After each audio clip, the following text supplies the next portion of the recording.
दोस्तों एक मिनट के लिए सोचिए, आपके शहर की 12 सबसे पुरानी दुकानें जिनका मालिक एक ही है, सरकार अचानक कहे कि इन 12 दुकानों को बंद करके सिर्फ 2 बड़ी दुकानें खोली जाएंगी। बड़ी हैरानी की बात होगी। कुछ ऐसा ही होने जा रहा है हमारे सरकारी बैंकों के साथ। क्या आपकी सैलरी, आपका एफडी अमाउंट सेफ है? ये मर्जर होने के बाद आपके अकाउंट का क्या होगा? अगर दोनों बैंक्स में आपका अकाउंट है तो फिर क्या होगा? ये सभी सवाल इस वीडियो में कवर करूंगा ताकि आपको कोई भी कंफ्यूजन ना रहे और आपके सारे डाउट जो है क्लियर हो जाए। इसलिए वीडियो को अंत तक जरूर देख लेना। दोस्तों आइए जानते हैं प्राइवेट सेक्टर बैंक यानी पीएसबी मंथन 2.0 की पूरी कहानी। आज से कुछ साल पहले मेरे गांव में एक सेठ जी थे। उनका बिजनेस बड़ा था लेकिन उन्हें अर्जेंट 50 लाख के लोन की रिक्वायरमेंट थी। गांव में 10 छोटे बड़े बैंक थे, ब्रांचेस थी। सेठ जी हर बैंक ब्रांच में जाते थे लेकिन किसी के पास इतना पैसा नहीं था कि अकेले उनको 50 लाख रुपए दे सके। सब कहते थे सेठ जी 5-10 लाख रुपए ले लो। सेठ जी तक हार गए। लेकिन फिर क्या हुआ, कुछ साल बाद 10 छोटी जो ब्रांचेस थी वो मर्ज होकर एक बड़ा बैंक बन गए। उस बड़े बैंक ने तुरंत सेठ जी को 50 लाख का लोन दे दिया। यही कहानी है भारत के 12 सरकारी बैंकों की। सरकार ने कुछ दिन पहले एक मीटिंग बुलाई थी, ऐसा बहुत सारी न्यूज एजेंसीज का कहना है। अब क्यों बुलाई थी ये मीटिंग?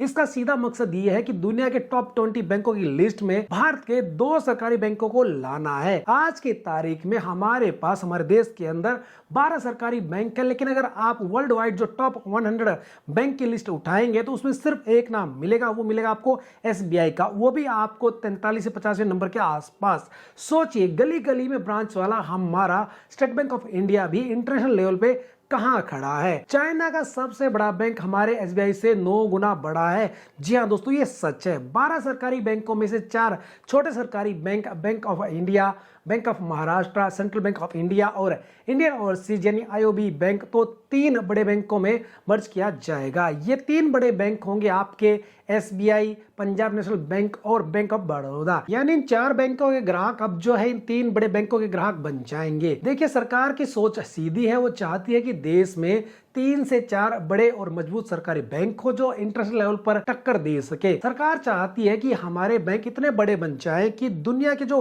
बड़े बड़े प्रोजेक्ट है ना उनको फंड कर सके। अब यहाँ आती है मजेदार कैलकुलेशन। आप सोचेंगे अरे एसबीआई खुद ही ग्रो क्यों नहीं कर लेता? दोस्तों ऐसा नहीं होता है। मान लो सरकार आज मूड बना ले और हमारे देश के सारे 12 सरकारी बैंकों के असेस्ड जो पैसा है, लोन है, इन्वेस्टमेंट है, उसको जोड़ दे। इन सबको मिलाकर जो एक बड़ा बैंक बनेगा ना, उसको टोटल असेस्ड वैल्यू होगी लगभग $2 ट्रिलियन। वर्ल्ड रैंकिंग में यह बैंक लगभग जो है 13वें नंबर पर आएगा। अब चीन के सबसे बड़े बैंक की असेस्ड वैल्यू देखो तो वो है $6.3 ट्रिलियन वैल्यू। यानी हमारे 12 बैंक मिलकर भी चीन के एक बैंक का 3 गुना 3x छोटे हैं। इसलिए अगर हमें सच में टॉप 20 में आना है तो यह बिना मर्जर के जो पॉसिबल नहीं है, 1% भी चांस नहीं है। एक और कंफ्यूजन दूर कर दूं, आपने सुना होगा कि एचडीएफसी बैंक तो दुनिया का टॉप 10 में आने वाला बैंक है। हाँ, यह सच है, लेकिन यह मार्केट कैपिटलाइजेशन यानी जो मार्केट कैप है उसके हिसाब से है, जो लोगों के भरोसे और शेयर वैल्यू को दिखाता है। लेकिन सरकार को एसेट वैल्यू वाला बैंक बड़ा चाहिए ताकि वो देश के बड़े बड़े जो इंफ्रास्ट्रक्चर प्रोजेक्ट हैं उनको आसानी से फंड दे पाए, लोन दे पाए। अब आता है सबसे बड़ा सवाल, यह मर्जर अच्छा है या बुरा, यह भी जानना जरूरी। फायदा क्या है? देश में बड़े हाईवे, फैक्ट्रियां लगेंगी, कॉर्पोरेट्स को बड़ा लोन मिलेगा जिससे रोजगार यानी एम्प्लॉयमेंट बढ़ेगा। 12 बैंकों को फालतू खर्च, किराया, स्टाफ ये सब बचेगा। प्राइवेट बैंकों जैसी फास्ट सर्विस और टेक्नोलॉजी मिलेगी। अब नुकसान भी जान लेते हैं, गरीबों का क्या होगा? अगर सब बैंक बड़े और प्राइवेट हो जाएंगे तो मिनिमम बैलेंस रखना पड़ेगा।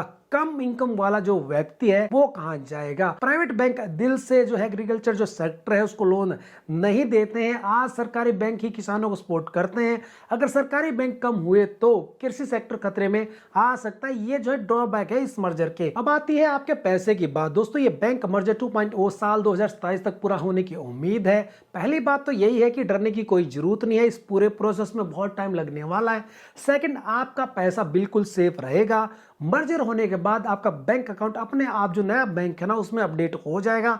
हाँ, यहाँ पर बैंक का जो IFSC कोड है, वो चेकबुक है या जो यूजर आईडी है, पासवर्ड है, वो जरूर चेंज हो जाएंगे। और सबसे बड़ा सवाल, अगर आपका अकाउंट दोनों बैंक्स में है, यानी जो मर्ज हो रहा है और जिसमें मर्ज हो रहा है, उस केस में मर्ज होने के बाद अगर सेम टाइप का अकाउंट है तो आपको या तो अकाउंट बंद करवाना होगा या फिर अपने एक अकाउंट का टाइप चेंज करवाना होगा, सेविंग से करंट करवा सकते हैं। दोस्तों, यह मर्जर देश की GDP और बड़े उद्योगपति के लिए तो शानदार है, लेकिन छोटे गांव के लोग और किसानों के लिए यह जो है टेंशन की बात है। सरकार को दोनों के बीच का एक बैलेंस बनाना होगा। आपको क्या लगता है, क्या ही है मर्जर होना चाहिए? कमेंट में अपनी राय जरूर बताना। वीडियो इन्फॉर्मेटिव लगा तो एक बार लाइक और चैनल को सब्सक्राइब जरूर करें और ऐसी वीडियो देखने के लिए इस वीडियो को अपने दोस्तों के साथ जरूर शेयर करें। मिलते हैं फिर अगली वीडियो में।